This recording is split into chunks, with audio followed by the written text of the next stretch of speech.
Germany is on a pursuit to become 100% reliant on renewable energy by the year 2050. As well as developing wind and solar power, the country is also investing in energy-saving technologies, like the passive house. Worldwide, people's homes soak up 40% of our energy resources. But a passive house is so well insulated, it gets most of its heating from sunlight, body heat, and heat that is given off by television sets and refrigerators. In the latest of our series of reports on a city screen journey, we find out how passive homes are ventilated.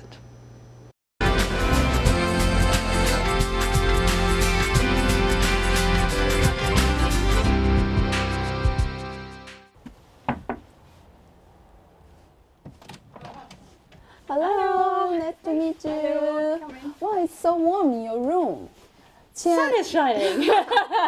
现在室内温度大概比室外大概还要多了，大概10度左右，所以非常的温暖。Do you turn off your heating? We have heating changing the warmth of the air in this house, and we have the sun. Okay, could you show us what is passive house? A passive house is a highly energy-efficient home.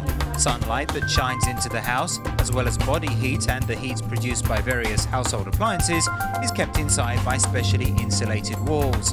And cross-flow heat exchangers ventilate the home to stop it getting stuffy, while recovering the heat from expelled air.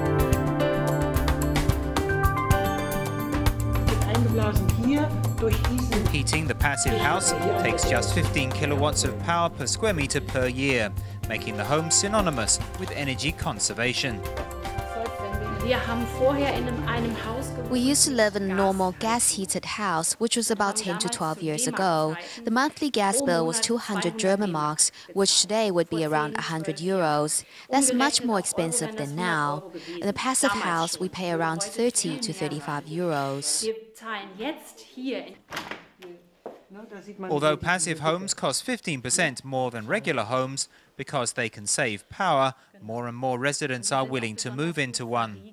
Starting in 1990, Hanover now has 3,400 passive homes.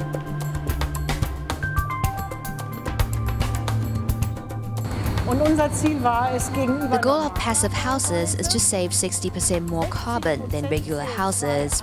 In 2010, passive houses reached a carbon reduction level of 54%. Hanover city government has decided that all new homes on government's land will be passive houses, and existing homes must at least be insulated.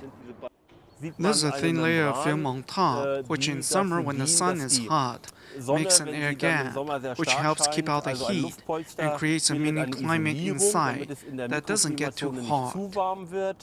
When the air gap shrinks in winter, it helps keep the home warm. The community even has its own power plant, which consolidates individual central heating and hot water systems to increase efficiency and cut emissions. At this passive house building site, you can see lots of polystyrene, which is cut into 25-centimeter blocks. Together with the exterior wall and the original wall, the total thickness is about 50 centimeters. That's to keep warmth inside. Passive houses use 1/10 of the energy of a regular house, which saves the owner money every month. But in Taiwan, because electricity is so cheap, residents do not have the incentive to change. Back in Taiwan, at this conference on Germany's energy policy, Speaker Ike Weber points to the problem of Taiwan's cheap electricity. What I don't understand is that in a country like Taiwan, which by now is a highly developed country, the government still subsidizes electricity so much. Because the consequence is you do not give the incentive to save energy. And the other point is, of course, it makes it more difficult to switch over to renewable energies. In Germany, 1 kilowatt hour of power costs the equivalent of 10 NT dollars. Compare that to the price in Taiwan, which is just 2 NT dollars, and you'll see why manufacturers and the public tend to waste electricity. However, local experts are not optimistic about a remedy. The problem of the price of electricity is tied up with political stability.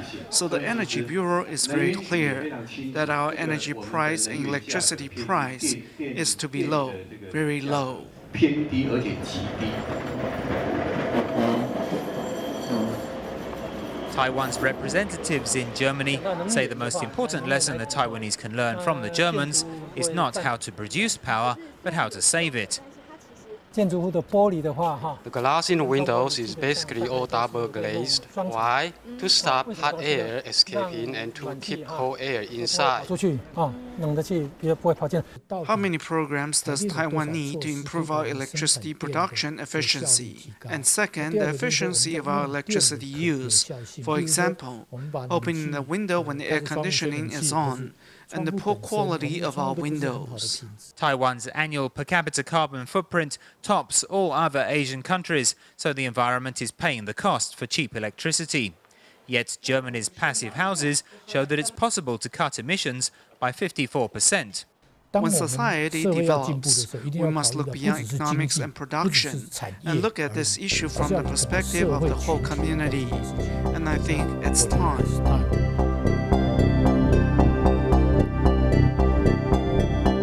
Zhangbing Industrial Zone in Taiwan, you can see from the speed the wind turbines are turning that Taiwan has the conditions to develop renewable power. But our green energy programs are limping along. In contrast, Germany has light winds and less sunlight, but is phasing out nuclear power and investing in wind energy, which is the topic of tomorrow's story.